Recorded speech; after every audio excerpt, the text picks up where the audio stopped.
A cabinet ya Uganda eringa cabinet y'essomero y'aba prefect gwe tolaba gwe gendo gitunule vote omanyi bwe twalonda lino essomero lyani eryegana Segirinya erya Pimbazi kakati genda cabinet y'essomero lyabwe eryaba prefect kati you compare the two kumulidde amazima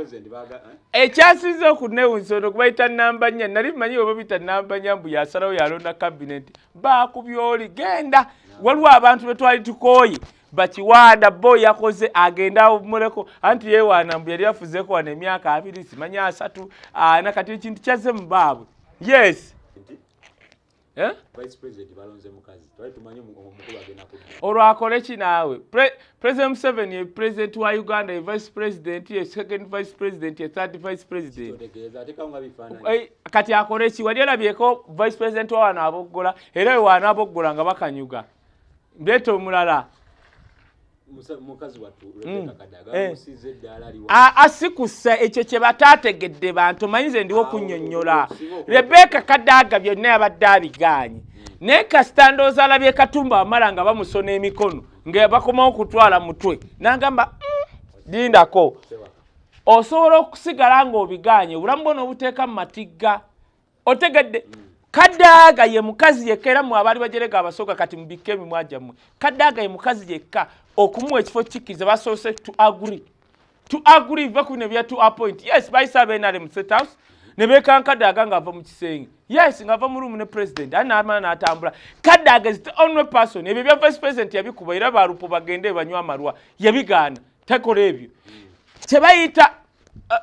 prime minister akola mulimu ki leader of government business in parliament oyo nabbanja tuli mwogerako olulala Kadaga ye second ye first deputy prime minister wuliriza akantu ako first deputy prime minister and minister of East African affairs she is independent tagenda kuba mu parliament ng'ayogera n'olanya nga bakaana she is independent ekisinga obukulu kyabadde ayagala okukola we kaba kalkuleta kyabadde ayagala okukola era kyeyakoze kakati kitegeeza nga basona abantu bali bakuba masasi tonenya Kadaga kiki olina okukola Kadaga yakkiriza ekifo ekyo for security purpose yes first of all nabbanja n'oluzungula yagenda otunka ne olanya kubanga nabbanja ye prime minister yagenda okuba mu parliament nga ye leader of government business nga yayogera bivudde mu cabinet Kadaga nga akola ki Kadaga is the first deputy prime minister ekikulu alina ebifo ebi byenjagala mutegere ye first deputy prime minister ate ye minister wa East African affairs mukitegeere kati Kadaga ebyo kabimuwa obukumi emmotoka ngezo kubanga bana abasajja gino emyaka egiddako 5 bakuba essasi n'ogwa wali kati Kadaga wabalabalamu n'agattako yabadde alina ofuna ekifo ng'ali independent ebya vice president nawe tebikola tabina gye bikola vice president wa Uganda taba na budget eriwa ne kakati oyo mukazi nga yakulembera East African affairs yesha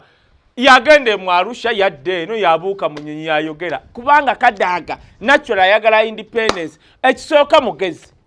mu bantu abali mu government ya Museveni abagezi Kadaga tasukka bantu batano yes kati alina independence ye tajja kuba mu parliament ngawe nkugambye nga yeeriga n'olanya kati yenna abadde amusekerera yasembye nakyo nelebe Ruth Nakalibwa yali amuvubaka kati yasembye nakyo yes ajja kuba mu East Africa nga waba mu parliament wali mu first bench nga wabatunulira olanya wazunga n'ebiteeso bye ye nga waseka yes presidential advisors try to manyi Kaye kusasira yabatadeko fuba full figure lindako bafulumiza listi nabagamba nti abo babalagama baluwa gaabwe kati kiki ekyazze wabeere watulaga kwabo boyogedde ebbaluwa yaabwe nti ndi former presidential advisor nti anti ebyo olina okwogera we baba bakusudde ng'omusajja yakukyawa osaana okugamba nedda nze njagala toyagalya mu ttooyi bye biri basudde bye yagamba tibambi woba mukene nga nkulira eyo tojja mu bantu bannange kubanga we mbabeeramu eno ndya mu nnyama ensige gwe nkulira eyo kakati kati ayagala tugamba ye mukene akukyerera mukene kankubuulire bonna b'oyogera ne waba Buchaman gino emyaka 5 President Museveni bamuzunza bamuzze eno ng'oleeta abo ku fronti ani kwabo Buchaman asobola okuleeta akalulu n'akamu otegedde tegaali na madaala byali bisiimuula Museveni yeesiimuula dda wali aleetayo Buchaman n'amwesiimulizaako ku biviiri bye n'atambula Uganda nga gavumenti tebasobola fulumya lukalala lwaba minisita ne ba presidential advisor ng'oteeka kaabo. Do you know what it means? Anti yes osobola nanywa amalwa ku kyalo nga yasinga okunywa amalwa aba w'amaanyi. Kati buuza ye w'amaanyi muki kutya ngaani gwe yatagaza kiki yayagaza mwagamba anti w'amaanyi mu ggulu amanya olukyoli wano mu Buganda Bobi Wine gye mwali mwepankira mwenna nga muleese entwe oli aleese amagulu 3 bitya twawunziko oli anywedde enjaga otegedde Bobi Wine ng'asinze wano buli kaalo bambulye kaalo kinze ndeeta obwange obubiri Museveni bwe namusabira obululu nabo baleete ye mukyala mugumivu wa kitiibwa presentation woyita NRM boleeta Mama Lumumba ne Catherine Kusaasira they can present tamala googera alinga sekandi bana abaasama ndowooza balaba be baddusa n'abantu ku President Museveni. Yes singa ayinanga aba Catherine Kusaasira osanga abantu bandi mukwatiddwa n'ekisa kubanga Kusaasira omulaba ayogera mu bwati n'agaba nanga abantu mumpere President Museveni bana ne bali abaasama anti oli wagamba nga nti aleese abantu mugambe nga baaluwa. Simple as that. Nebo nodda oli asobola kubanga gye yagenda okuleeta abantu agye bamukolera olubuto kati ate ng'oddamu ebyo kati awo aba aleese oba gwe batutte ate mukubye eki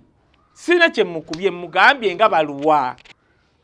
mwowino Bobi Wine yasingayo gye beewaanira mu ghetto ekamo kya Bobi yasingayo kati ekololo Bobi yasingayo kati bo baleeta baluwa